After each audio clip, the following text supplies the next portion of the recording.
Bismillahirrahmanirrahim. Assalamualaikum warahmatullahi wabarakatuh. Perkenalkan, nama saya Delvi Siswandra Putra, BP 19 11 13 3009. Saya berasal dari kelas Teknologi Penyimpanan dan Penggudangan kelas B TIP. Pada kali ini saya akan mempresentasikan hasil pengamatan saya selama praktikum. Yang pertama yaitu tentang pengaruh etilen pada tomat dan mentimun yang masih segar. Latar belakang pengamatan. Pada pengamatan kali ini tentang produk hortikultura, yaitu tentang tomat dan mentimun yang masih segar. Pengamatan ini dilakukan untuk melihat proses atau pengaruh etilen yang terjadi pada tomat dan mentimun jika dimasukkan ke dalam plastik, kemudian diikat dan disimpan pada suhu kamar. Jangan sampai terkena sinar matahari langsung pada produk hortikultura yang akan dijadikan sebagai bahan pengamatan. Selanjutnya yaitu tujuan pengamatan. Tujuan dari pengamatan yang dilakukan pada produk hortikultura ini untuk melihat reaksi etilen yang terjadi pada produk hortikultura ini dan mengetahui apa yang terjadi pada bahan produk hortikultura ini dari awal sampai akhir pengamatan. Akan berdampak apa pada bahan percobaan produk hortikultura tersebut. Ini contoh hasil pengamatan yang saya lakukan pada mentimun dan juga tomat. Selanjutnya pembahasannya itu etilen yang diproduksi oleh tomat mempengaruhi kematangan pada mentimun berupa penurunan susu bobot, kenampakan fisik, dan perubahan warna kulit yang mulai pudar atau tidak begitu terang dari warna sebelumnya, dan tomat yang disimpan dengan mentimun. Pada penelitian lebih lanjut, pengaruh etilen tomat dan mentimun dapat diamati dari segi bentuk dan tekstur dari tomat dan mentimun. Pada tomat itu mengalami perubahan warna dari merah terang menjadi merah gelap. Sedangkan pada mentimun terjadi perubahan bentuk, tekstur, dan aroma atau rasa dari mentimun itu tersebut. Pengaruh kadar air pada biji-bijian selama penyimpanan. Pada pasca panen merupakan salah satu mata rantai penting dalam usaha tani jagung. Hal ini didasarkan atas kenyataan bahwa petani umumnya memanen jagung pada musim hujan dengan kondisi lingkungan yang lembab dan curah hujan yang masih tinggi. Hasil survei menunjukkan bahwa kadar air jagung yang dipanen pada musim hujan masih tinggi, berkisar antara 25-35%.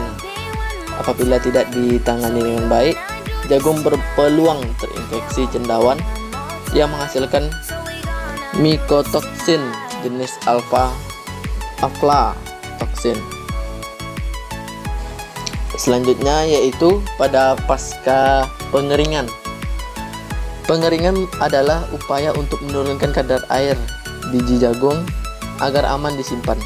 Kadang kadar air biji yang aman untuk disimpan berkisar antara 12-14%. Pada saat jagung dikeringkan terjadi proses penguapan air pada biji karena adanya panas dari media pengering, sehingga uap air akan dilepas dari permukaan biji jagung ke ruangan di sekeliling tempat pengiring.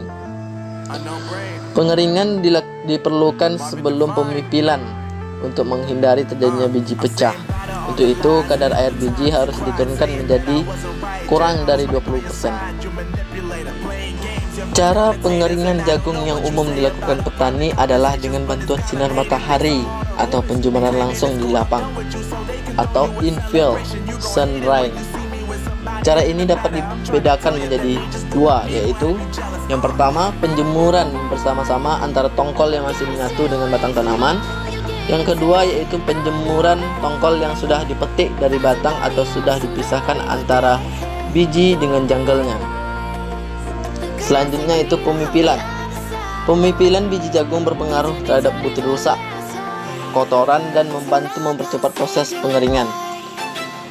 Proses pemipilan akan berlangsung dengan mudah dan kualitas pemipilan tinggi apabila tanaman sudah mencapai umur panen yang ditentukan dan kadar air biji pada saat panen rendah.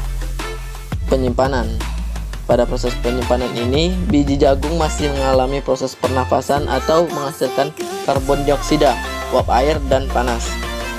Apabila kondisi ruang simpan tidak terkontrol, maka akan terjadi kenaikan konsentrasi air di udara sekitar tempat penyimpanan, sehingga memberikan kondisi ideal bagi pertumbuhan serangga dan cendawan perusak biji-bijian. Pengaruh negatif lanjutan dari kenaikan suhu dan konsentrasi uap jenuh udara adalah meningkatnya proses respirasi dengan akibat sampingan. Makin meningkatnya suhu udara di ruang penyimpanan akan mempercepat proses degradasi biji. Jadi kita mendapat kesimpulan, yaitu untuk menghasilkan benih dengan kualitas prima, periode produksi benih dirancang pada saat panen hujan sudah berkurang atau tidak ada hujan, agar proses pemasakan dan pengeringan biji tidak dipengaruhi oleh kondisi lapangan yang tidak menguntungkan, terutama kelembapan relatif. Selanjutnya yaitu pada pengaruh suhu terhadap penyimpanan.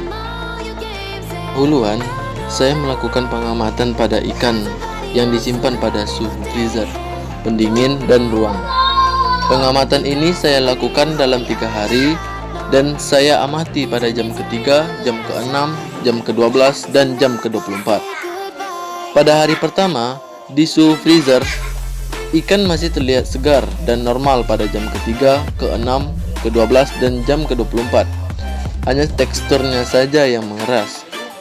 Pada suhu pendingin, ikan masih belum ada perubahan mencolok di jam ketiga, ke-6, ke-12, dan jam ke-24.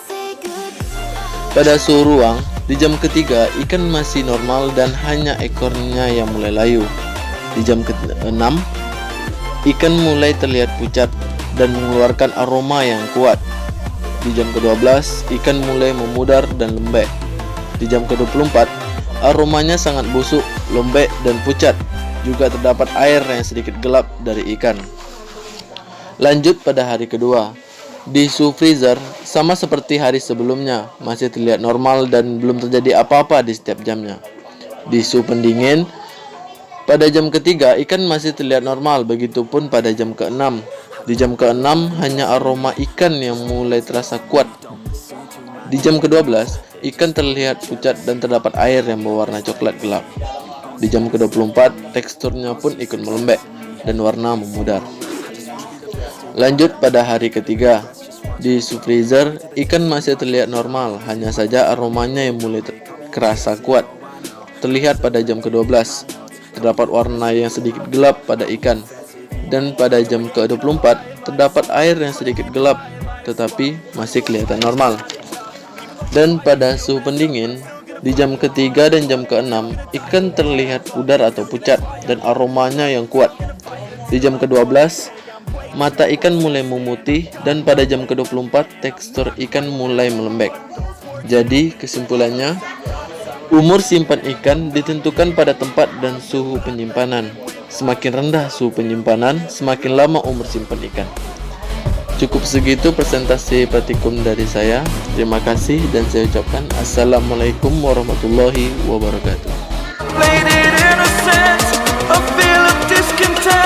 I'm finally facing it all, fearless.